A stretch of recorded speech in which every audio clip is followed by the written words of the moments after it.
안녕하세요. 거꾸로 수업 18번째 디딤 영상입니다. 오늘은 기후 요소, 기온, 강수, 바람 중에서 기온 파트에 대해서 공부하도록 하겠습니다. 먼저 겨울철 기온의 특성을 보자면 이게 우리나라 1월 평균 기온을 나타내는 것인데 위도가 위쪽, 높을수록 더 추워져요. 그리고 그 다음에 당연히 해발고도 산으로 갈수록 더 추워지겠죠. 그 다음 수륙 분포라는 건 뭐냐, 물수 육지 할 때 육이에요. 그래서 육지로 갈수록 더 추워집니다. 그래서 우리나라에서는 개마고원, 이쪽 개마고원 일대거든요. 이쪽이 기온이 낮고 그 다음에 제주도에서 기온이 높은 편입니다. 겨울철에.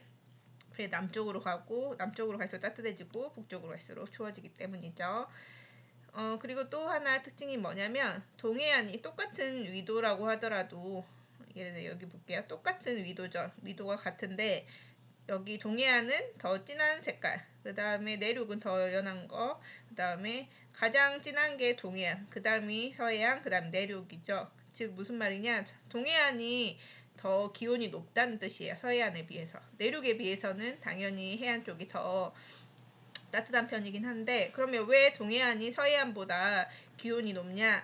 이쪽 같은 경우에 무슨 산맥이 있죠? 네, 태백산맥이 있어요. 태백산맥이 겨울철에 이렇게 북서풍이 불어오는데 태백산맥이 그 차가운 북서풍을 막아줘요. 그렇기 때문에 동해안은 더 따뜻한 곳도 있고, 또 하나 동해안과 서해안 중에서 어디가 더 물이 많냐면, 수심이 깊냐면 동해안이 훨씬 수심이 깊어요. 그러면 우리가 욕조에 물 받은 거랑 세숫대야에 물 받아 놓은 거를 상상하면 됩니다. 그러면 어느 쪽이 욕조랑 세숫대야 중에, 세숫대야 물 중에 어느 쪽이 더 빨리 차가워질까요? 네, 세숫대야가 훨씬 더 물이 작기 때문에 더 빨리 추워지겠죠. 만약에 우리가 겨울철에 그 두 개의 물이 온도가 누가 더, 어떤 것이 더 빨리 차가워지냐 했을 때 물의 양이 적은 게 더 빨리 차가워져요. 마찬가지거든요. 동해안이 수심이 깊고 물이 많고 이 황해안 수심이 얕아요. 상대적으로. 그렇기 때문에 동해안은 물이 차가워지는데 시간이 오래 걸립니다. 그래서 이쪽이 동해안이 더 따뜻하다 겨울철에, 이렇게 이해하면 될 것 같아요. 무상의 수는 없음의 서리상. 서리가 내리지 않는 날짜의 수예요. 그러면 서리가 내리지 않는 날이 많을수록 따뜻한 거가 되겠죠. 그 다음에 서리가 내리는 날이 내리지 않는 날이 적을수록 추운 곳이 되겠죠. 그래서 무상의 수가 짧다는 건 뭐냐, 더 춥다고 이해하면 돼요. 그래서 북쪽으로 갈수록 무상의 수는 작고 내륙으로 갈수록 무상의 수는 작다는 거, 짧아진다는 거.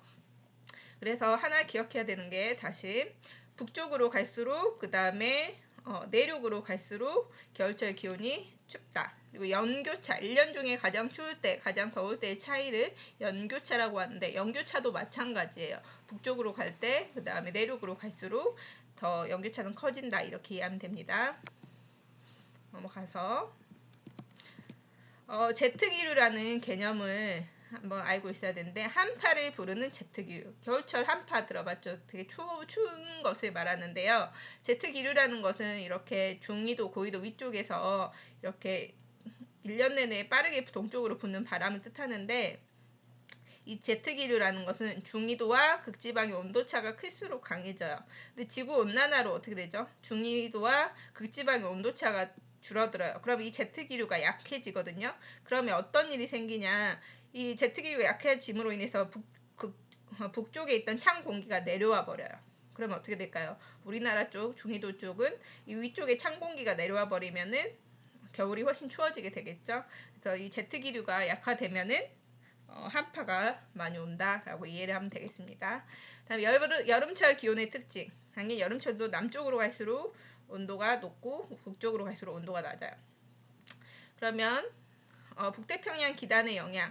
북태평양은 고온 다습한 특징이 있었어요. 습하기 때문에 기온의 지역차, 습한 곳 같은 경우에는 기온차가 좀 적다라고 이해를 하면 돼요. 그래서 북태평양 기단을 영향을 받기 때문에 겨울에 비해서 기온의 지역차가 작다. 즉 북쪽에 지금 추운 곳이 16도 정도 되죠. 네, 제주도, 서귀포, 제주도 같은 경우에는 27도예요. 그러면 한 11도 차이 정도가 난다면, 가장 추운 곳, 가장 더운 곳 차이가, 겨울철은 어땠죠? 가장 추운 곳이 마이너스 16도, 가장 더운 곳 6도. 그러면은 22도 차이가 나죠. 그래서 여름철보다는 겨울철의 지역 차이가 훨씬 더 크다라고 이해를 하면 되겠습니다. 그 다음에 함경도가 이쪽이 함경도. 함경도 같은 경우에는 해안 지역. 이쪽이 똑같은 위도로 봤을 때 여기가 더 추워요. 이유는 이쪽에 바닷물이 차가운 바닷물, 한류가 흐르거든요. 그래서 이쪽이 상대적으로 저온하다라고 이해를 하면 될 것 같아요. 하나만 더. 여기가 보면은 온도가 똑같은 게 이렇게 쭉 이어져 있죠. 왜 위도에 따라서 오히려 여기로 갈수록 그게 더 기온이 높아져야 되는데 왜 이렇게 띠를 이루고 있을까요? 여기가 바로 태백산맥의 영향을 받기 때문에 이렇게 띠를 이룬다라고 이해를 하면 좀 좋을 것 같아요. 그다음에 여름철 기온의 특징은 방금 했고 이건 다 했습니다. 강수는 다음 시간에 할 거고요. 근데 강수랑 바람은 다음 시간에 할 거기 때문에 강수의 유형만 보고 갈게요. 크게 강수의 유형은 4가지 유형이 있어요. 대류성, 저기압성, 지형성, 전선성 강수가 있어요.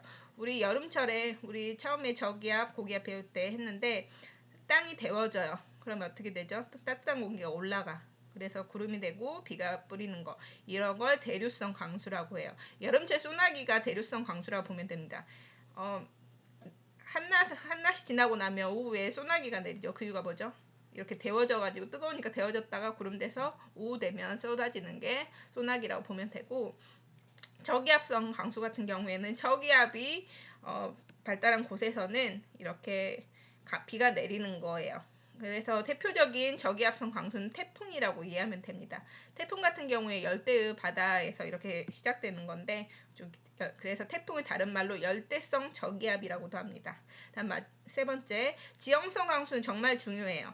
이렇게 지형, 산이라는 지형이 있으면은 왜 비가 내리냐? 이렇게 비를 동반한 비구름이 지나가요. 그럼 이 산맥을 만나면 어떻게 되냐? 막 가로막혀가지고 자기가 가지고 있던 비를 뿌립니다. 그러면 이제 이 비를 뿌렸어요. 그럼 이 구름이 넘어가면 어떻게 될까요? 이미 비를 뿌렸기 때문에 이쪽은 비가 더 이상 오지 않아요. 그래서 이 산맥을 받는 사면에 바람 바지라고 하고, 얘를 뒤쪽을 바람 그늘이라고 하는데, 이 바람 바지에 비를 뿌리는 것을 우리가 지형성 강수라고 합니다. 다음 시간에 계속 할게요. 그다음 전선성 강수는 서로 다른 두 공기 덩어리가 만나요. 공기 덩어리를 기단이라고 했죠. 어쨌든 서로 다른 공기 덩어리가 만나서 그러면 뭐가 형성돼요? 전선이라는 게 형성돼요. 전선이 형성되면 무조건 비가 오게 돼 있는데, 그러면서 전선에서 이렇게 전선이 형성되고 비가 내리는 거를 전선성 강수라고 합니다. 장마철에 비 오는 거를 전선성 강수라고 하면 됩니다. 여기까지 할게요.